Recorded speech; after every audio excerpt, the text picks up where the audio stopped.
여러분은 이 땅의 삶이 이제 머지않았음을 직감할 때에 무엇을 남기시겠습니까? 호랑이는 죽어서 가죽을 남기고 사람은 죽어서 이름을 남긴다라는 속담과 같이 이름을 남기시겠습니까? 아니면 유언장을 남기시겠습니까? 또는 돈을 내 마음대로 다 써보고 그렇게 떠나시렵니까? 아니면 하고 싶은 일을, 하고 싶은 것을 다 해보고 가고 싶다라고 생각하고 다 해보고 떠나시겠습니까? 그래도 좀 더 가치 있게 떠나려는 사람들은 대개 자신을 곁을 가장 가까이서 지켜준 가족들과 함께 소박한 일상으로 생을 마감한다고 합니다. 그러나 이보다 더 가치 있는 남김이 있습니다. 떠남이 있습니다. 무엇일까요? 바로 오늘 자신의 마지막 일기와도 같은 시편 139편을 쓴 저자 다윗이 택한 떠남이 그러한 가장 가치 있는 떠남입니다. 또 가장 가치 있는 남김이 아닐까 생각해 봅니다. 그렇습니다. 오늘 다윗은 가장 가치 있는 떠남의 시를 믿음의 후손들에게 남겼습니다. 바로 자신을 지키시고 인도하신, 자신을 영원한 길로 인도하실 하나님에 대해 믿음의 기도를 드린 것입니다. 오늘 본문 시편 139편은 다윗이 쓴 몇 안 되는 자신의 일생에서 가장 후대에 쓴 시로 보고 있습니다. 그러니까 다윗의 유언장이라 해도 과언이 아닌 시라는 말씀입니다. 남들은 사랑하는 사람들에게, 가족과 지인들에게 유언을 남기지만 다윗에게 있어서 가장 최후의 한 분, 가장 귀한 그분은 바로 사람이 아닌 하나님이었다는 사실입니다. 사랑하는 여러분, 여러분은 만약 지금 떠난다면 누구에게 마지막 인사를 하고 싶으십니까? 가족입니까? 배우자이십니까? 자녀입니까? 물론 사랑하는 가족들에게도 유언을 남겨야겠죠. 그러나 오늘 다윗의 유언과 같이 자신을 영원한 길로 인도하실 주님 앞에 마지막 편지를 써보는 것이 가장 현명한 유언 아닐까 생각해 봅니다. 단순히 자신의 영혼을 심판하실 심판주여서 두려워서 쓰는 편지라고 하기에는 오늘 편지는 너무나 우리가 읽어보았듯이 문체가 아름답고 부드럽습니다. 마치 이제 막 사랑에 빠진 그런 젊은이의 사랑 고백과 같아 보입니다. 마치 유언장이 아닌 이제 시작하는 어느 연인의 사랑 고백과도 같다는 생각을 해봅니다. 자신을 정말 사랑하시는 하나님을 향한 고백, 바로 오늘 다윗의 시편입니다. 그런데 우리가 생각해 봐야 할 것은 세상의 어느 연인의 사랑 고백은 대개 이제 막 사랑에 빠진 지 몇 달 혹은 몇 년 안 된 그런 연인들의 고백입니다. 그러나 오늘 다윗은 인생의 황혼역에 이 시로 하나님께 사랑 고백을 했다는 것입니다. 이러한 다윗의 믿음은 마치 잘 익은 가을 곡식과 같아 보입니다. 가면 갈수록 시들시들해지는 그런 믿음이 아닌 세월이 지나면 지날수록 더 여물어지는 믿음, 그런 믿음. 여러분, 바로 이러한 믿음이 되어야 되지 않겠습니까? 그렇다면 오늘 다윗은 어떻게 해서 이러한 여물어지는 믿음, 온전한 믿음이 되었을까요? 오늘 본문 말씀은 그러한 다윗의 믿음을 잘 말씀해 주고 있습니다. 오늘 본문을 통해 우리는 온전한 믿음의 사람이 갖춰야 할 믿음 4가지에 대해서 우리가 생각해 볼 수 있습니다. 첫 번째는 나를 아시는 주님을 향한 믿음입니다. 1절에서 4절 말씀을 우리 다시 한번 보겠습니다. 1절에서 4절 같이 읽겠습니다. 여호와여, 주께서 나를 살펴보셨으므로 나를 아시나이다.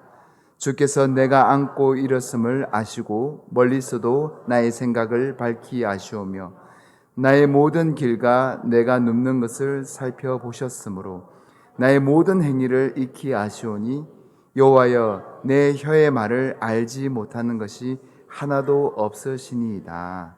아멘. 여러분, 이 고백은 정말 하나님과 친밀히 동행해 보지 않은 사람들은 쉽게 고백할 수 없는 고백입니다. 정말 가까이서 그림자처럼 자신과 함께 하신 하나님에 대한 고백입니다. 여러분, 자세히 이 말씀을 살펴보면 세 가지 이야기를 합니다. 첫 번째는 생각에 대해서, 그리고 행위에 대해서, 행동이죠. 그리고 말에 대해서 말하고 있습니다. 그 중에서 가장 중요하고도 가장 근원이 되는 것이 바로 생각입니다. 2절 말씀에 말씀하죠. 주께서 내가 안고 일었음을 아시고 멀리서도 나의 생각을 밝혀 하시오며. 여러분, 생각은 말과 행동의 근원지라 볼 수 있습니다. 말과 행동의 뿌리라고 볼 수 있습니다. 어떤 생각을 하느냐에 따라 어떤 말과 행동이 나온다라고 볼 수 있죠. 그래서 우리는 우리의 생각을 무엇보다 잘 지켜내야 합니다. 어떤 사람들은 계속해서 부정적인 생각에 사로잡혀 있습니다. 우울한 생각, 슬픈 생각, 계속해서 안 좋은 그런 생각들을 곱씹어 묵상하고 또 묵상한 것을 보게 됩니다. 그 결과가 어떻게 됩니까? 말과 행동으로 그 안 좋은 생각들이 결과적으로 도출되어서 나온다는 말씀입니다. 좋지 않은 부정적이거나 남을 해하려는 말들이 나오게 됩니다. 그런 행동들이 나옵니다. 그러므로 우리는 먼저 우리의 생각을 잘 지켜내야 합니다. 우리의 생각을 지켜내는 힘, 그 힘을 오늘 말씀의 다윗의 고백을 통해 우리는 배울 수 있습니다. 어떻게 고백합니까? 1절에서 4절 말씀을 통해 공통적으로 계속해서 고백하는 단어가 있는데요. 무엇입니까? 알다라는 단어입니다. 우리가 여러 번 말씀을 들어서 아시겠지만 히브리어로 야다라는 단어입니다. 남녀 간의 어떤 깊은 관계, 동침하다라는 뜻을 담고 있습니다. 속뜻은 바로 하나님과의 친밀함을 뜻하는 단어입니다. 하나님은 나를 아신다. 하나님은 내가 무슨 생각을 하는지 다 아시고 내 생각을 지키시는 분이시다. 그래서 시인은 이런 고백을 합니다. 우리 5절에서 6절 말씀을 다시 한번 보시면 이렇게 말씀합니다. 같이 읽겠습니다. 주께서 나의 앞뒤를 둘러싸시고 내게 안수하셨나이다. 이 지식이 내게 너무 기이함이 높아서 내가 능히 미치지 못하나이다. 아멘. 우리가 이 말씀에서 주목할 것은 나의 앞뒤를 둘러싸시고라는 그런 표현입니다. 어떻게 해석할 수 있을까요? 앞뒤를 여러분 누군가가 둘러싸면 어떻게 됩니까? 꼼짝달싹할 수 없죠. 예. 그래서 정말 꽉 찬 느낌으로 나를 둘러싸고 계신다. 그만큼 가깝고 그만큼 밀접한 관계로 나와 함께 하신다라는 고백입니다. 그렇습니다. 하나님은 우리보다 우리를 더 잘 아시는 분이십니다.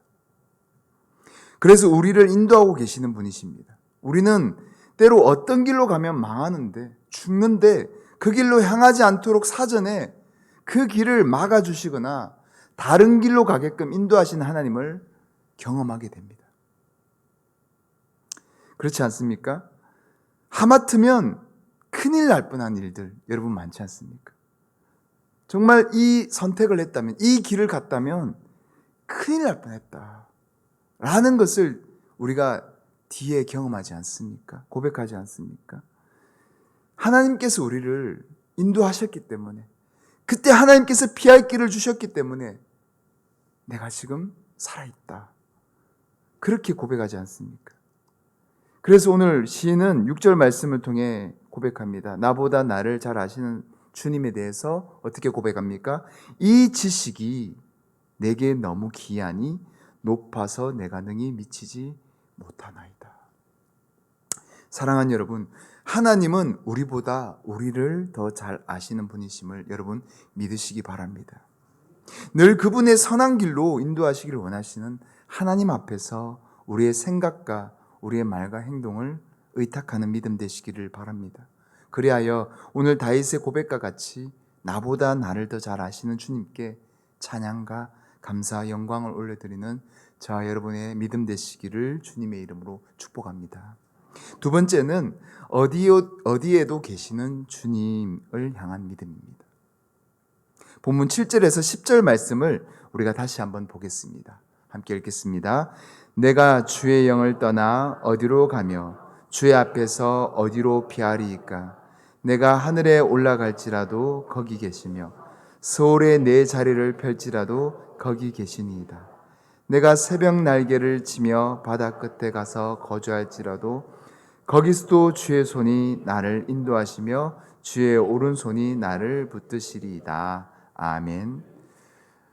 여러분, 우리가 찬양의 가사로도 고백을 많이 했던 그런 부분이죠. 여기서 고백하는 몇몇 표현을 통해 시인이 얼마나 하나님과의 어떤 쫓고 쫓기는 그런 인생의 여정을 살아왔는지 우리가 살펴볼 수 있습니다. 먼저 우리가 볼 것은 하늘에 올라갈지라도 거기 계시며 라는 고백입니다.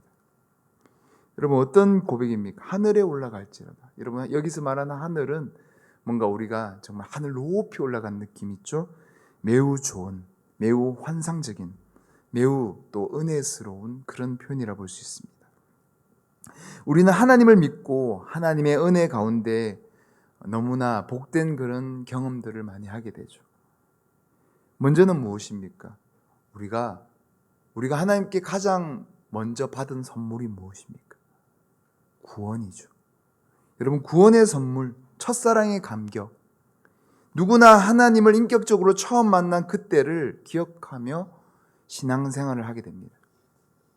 때때로 그 감격을 잊을 때에도, 그래서 신앙이 다운되고 낙심될 때도 그때를 기억하게 되면, 그 첫사랑의 때를 기억하게 되면 다시금 힘을 얻고 다시금 하나님과의 관계를 회복하는 계기로 삼게 됨을 보게 됩니다.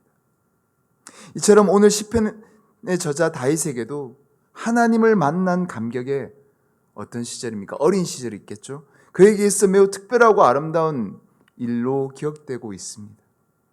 사무엘 선지자를 통하여서 형들을 제치고 왕의 기름 부음을 받은 그때, 그날을 평생 간직할 수 있는 귀한 날로 다윗은 기억했을 것입니다.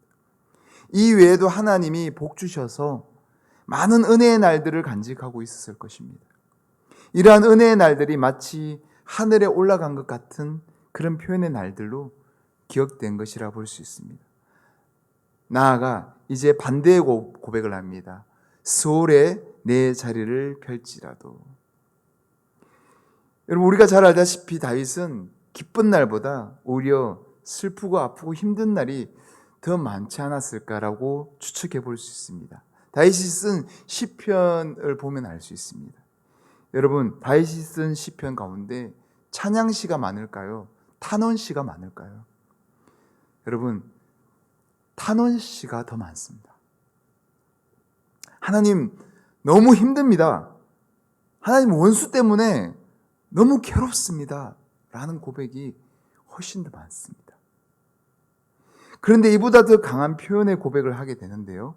9절에서 10절 말씀을 우리가 다시 한번 보겠습니다. 함께 읽겠습니다. 내가 새벽 날개를 치며 바다 끝에 가서 거주할지라도 거기서도 주의 손이 나를 인도하시며 주의 오른손이 나를 붙드시리이다. 아멘. 여기서 새벽 날개라는 단어에 주목할 필요가 있습니다. 이것에 대해서 찾아보면 이렇게 해석되어 있습니다. 하늘에 구름이 있잖아요. 구름이 어떤 날에 보면 구름이 저 끝에서 저 끝까지 이렇게 쫙 펼쳐져 있는 것을 보게 됩니다. 여러분, 이것을 가리켜 새벽 날개라고 한다고 합니다. 이 새벽 날개를 생각해 보면 어떻게 해석해 볼 수 있을까요? 저는 이렇게 해석해 볼 수 있을 것 같아요. 지구 반대편까지. 여러분, 지구 반대편까지. 여러분, 생각해 보시기 바랍니다. 다시스로 간 요나, 하나님을 떠나서 저 반대편으로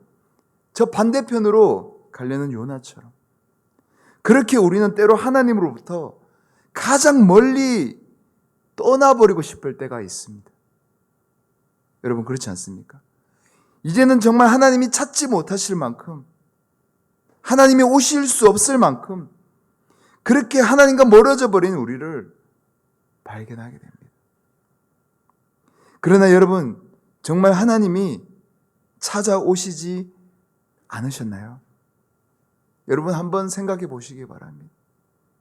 여러분 교회를 다녀도요, 지구 반대편에 있는 것처럼 그렇게 하나님과 멀어져 있는 성도를 보게 됩니다.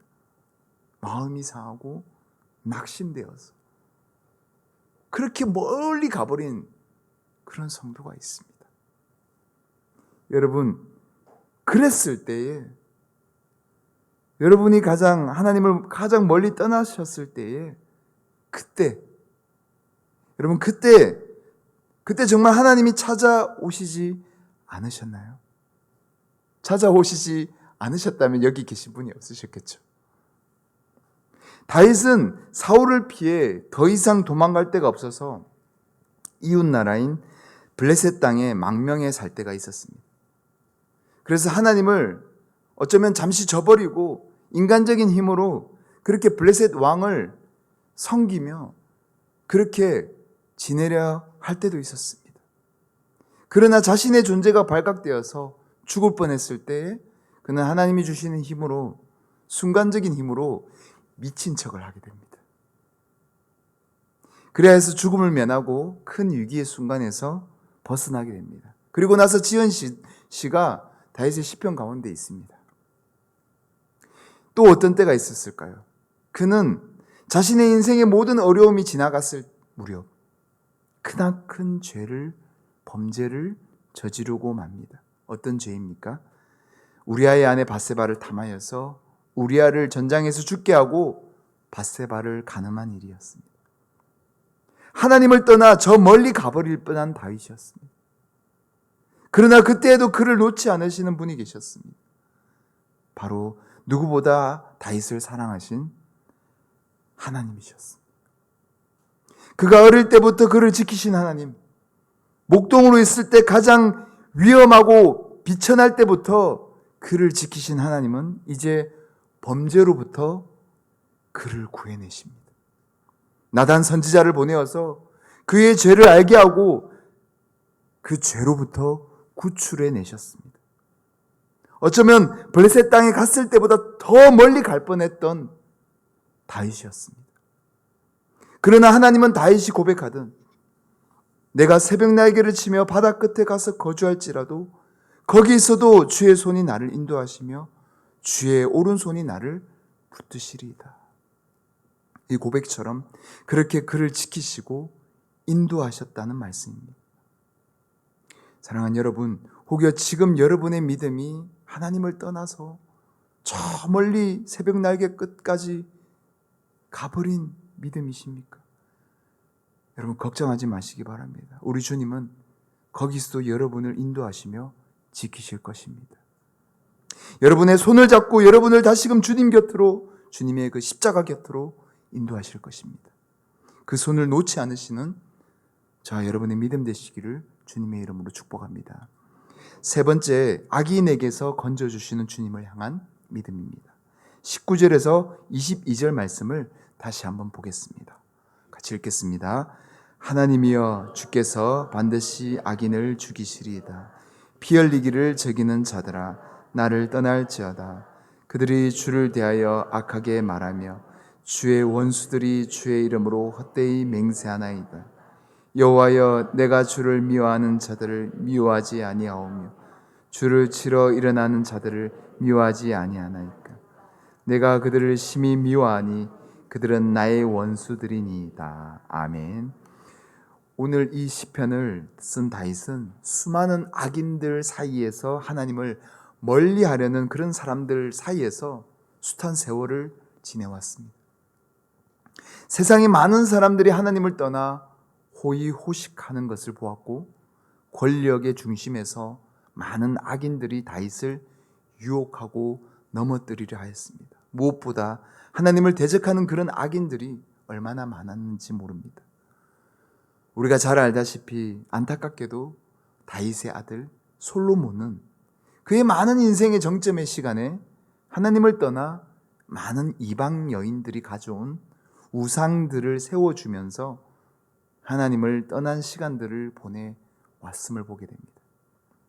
그만큼 하나님을 믿는 사람들이 한결같이 하나님을 떠나지 않고 믿음 생활을 지켜온다는 것이 얼마나 힘들고 얼마나 대단한 일인지 알게 됩니다.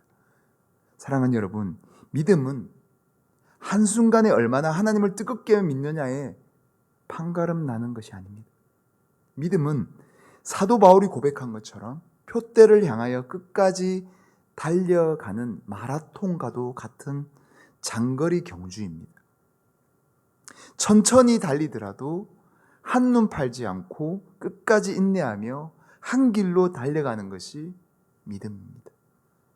그러나 안타깝게도 많은 믿음의 사람들 가운데서는 잘 믿다가 다른 길로 향하거나 또는 믿음의 길에서 파선하는 그런 안타까운 일들도 보게 됩니다. 왜일까요? 왜 믿음의 길에서 인내하지 못하고 끝까지 완주하지 못하고 도중하차하게 되는 것일까요?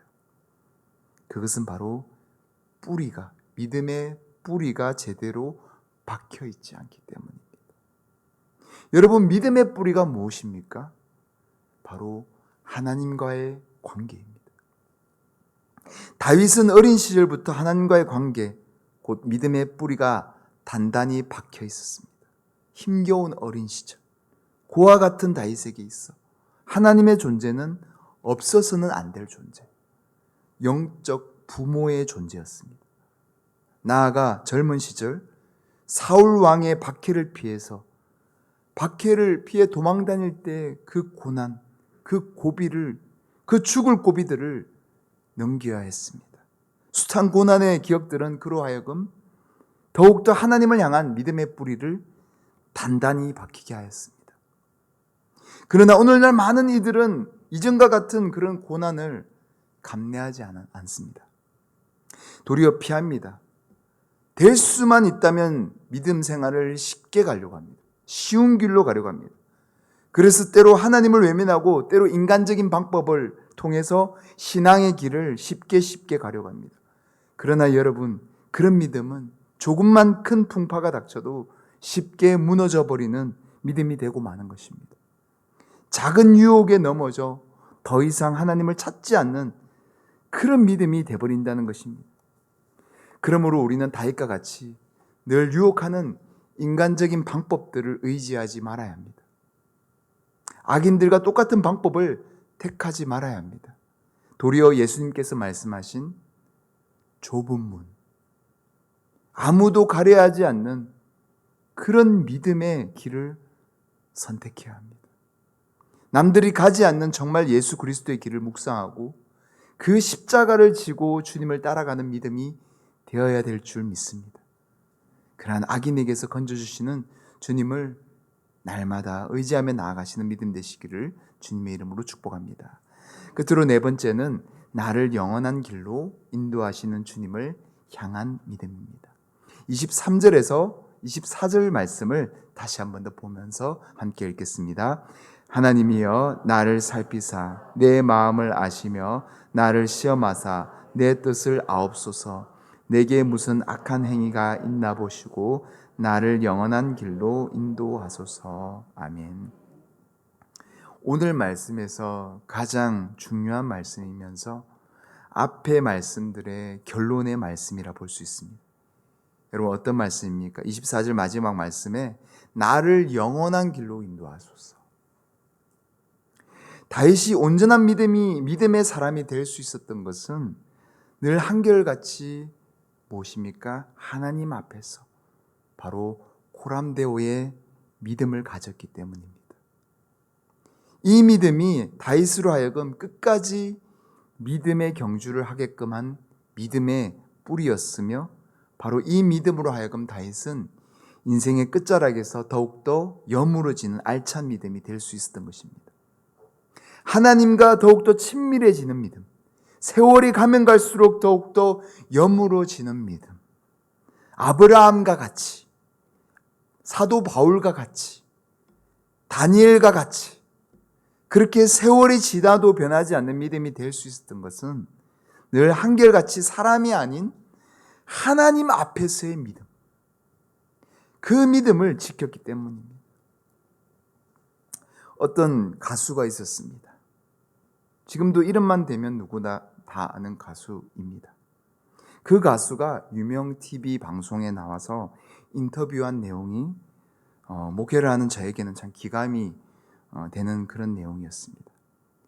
인터뷰하는 사람이 물었습니다. 가수에게 묻습니다. 어떻게 이렇게 대국민 가수가 될 수 있었습니까? 그러자 그 가수가 대답합니다. 저는 한 번도 제가 이런 높은 곳에 오르는 가수가 되리라고 생각하지 않았습니다. 날마다 노래가 좋아서, 그냥 노래 부르는 게 좋아서 한결같은 마음으로 그렇게 부르다 보니까 어느새 이 자리에 올라온 저를 보게 되었습니다. 라는 고백이었습니다. 우리의 신앙도 마찬가지입니다. 온전한 믿음은 한순간의 노력으로 한순간의 은혜로 되는 것이 아닙니다. 날마다 매 순간 하나님과의 친밀함과 정직함과 성실함을 꾸준히 할 때, 하나님과의 관계를 늘 우선순위로 둘 때, 늘 하나님 앞에서 코람되어 믿음을 변치 않을 때, 그때 어느새 우리의 믿음은 자라있고 또 누군가에게 하나님의 사랑을 나누어 줄 수 있는 믿음의 여유가 생기는 것입니다. 그러기 위해서 가장 조심해야 할 것을 오늘 다윗은 마지막에 고백하고 있습니다. 무엇입니까? 바로 자기 자신과의 싸움입니다. 우리가 23절에서 24절 말씀을 다시 한 번 더 보고 함께 읽어보도록 하겠습니다. 하나님이여 나를 살피사 내 마음을 아시며 나를 시험하사 내 뜻을 아옵소서. 내게 무슨 악한 행위가 있나 보시고 나를 영원한 길로 인도하소서. 아멘. 자기 자신과의 싸움입니다. 나의 내면으로 하나님을 멀리하고 하나님을 대적하고 하나님을 무시하고 하나님을 외면하는 죄를 짓지 말게 해달라는 호소입니다. 왜입니까? 하나님과의 관계가 끝나면 끝장이기 때문입니다. 사랑하는 여러분, 우리의 직분이 우리를 구원시키지 못합니다. 우리의 능력이 우리를 구원시키지 못합니다. 우리의 인맥이 우리를 구원시키지 못하고 우리의 달란트가 우리를 구원시키지 못합니다. 우리를 구원시키는 유일한 분은 바로 하나님이십니다. 정확히 말하자면 하나님과의 투명한 관계입니다. 하나님은 정직한 자를 사랑하십니다. 죄가 있으면 죄를 당장 고백하는 자를 사랑하시고 죄보다 하나님을 사랑하는 자를 사랑하십니다. 그 죄를 사함받는 것이 가장 큰 은혜이며 복임을 아는 자에게 하나님은 더욱더 큰 은혜를 주시는 분이십니다. 이 비밀을 깨달아 늘 하나님과 동행하는 믿음이 곧 오늘 다윗의 믿음, 곧 온전한 믿음인 것입니다. 사랑하는 여러분, 이제 명절입니다. 우리의 믿음의 사람들에게 1년 가운데 가장 큰 위기가 저는 개인적으로 3번 있다고 생각합니다. 언제입니까? 첫 번째는 설 연휴, 두 번째는 추석 연휴, 세 번째는 휴가입니다. 신앙생활은 매일매일 주님과의 관계인데 이런 연휴나 휴가 기간에 며칠 예배 안 드리고 며칠 말씀을 멀리하고 며칠 기도하지 않게 되면 마귀가 틈을 탑니다. 우리에게 다시금 세상의 유혹과 그런 어떤 시험거리를 주입시키고 우리로 하여금 구원의 감격을 잊어버리게 합니다. 그러므로 이번 명절 때 먼저는 하나님을 잊지 마시기 바랍니다. 하나님을 잊지 않고 하기 위해서 어떻게 됩니까? 날마다 말씀을 다만 5분이라도 묵상하시기 바랍니다. 그리고 다만 5분이라도 기도하시기 바랍니다. 그런 믿음의 실천을 가지시길 바랍니다. 그것이 우리가 살 길이며 우리의 구원을 지키는 길입니다. 사랑하는 여러분, 오늘 설교의 제목이 무엇입니까? 나 어디 거할지라도입니다. 여러분 숨고 싶어도 주님 앞에 숨을 수 없습니다. 주님은 다 보고 계십니다. 그러니까 피할 생각 마시고 주님 안에 은혜로운 명절 되시길 바랍니다. 나아가 그러한 온전한 믿음의 저와 여러분 되시기를 주님의 이름으로 축복합니다. 기도하시겠습니다. 하나님 감사합니다. 우리는 늘 부족하고 연약하여서 작은 시험에도 작은 유혹에도 하나님보다 죄가 더 달콤하고 더 재밌고 더 좋을 때가 있습니다. 그러나 그 연약함을 아시는 주님께서는 우리를 늘 살피시고 우리를 죄로부터 구원하시길 원하시는 주님이신 줄 믿습니다. 오늘 말씀의 다윗처럼 그 온전한 믿음이 되기 위해서 늘 코람되어의 믿음을 지킨 다윗처럼 우리 또한 그 하나님을 늘 잊지 않고 하나님 앞에서의 믿음으로 날마다 매 순간 살아내는 그런 믿음의 사람들 되게 하여 주옵소서. 예수 그리스도 이름으로 기도드립니다. 아멘.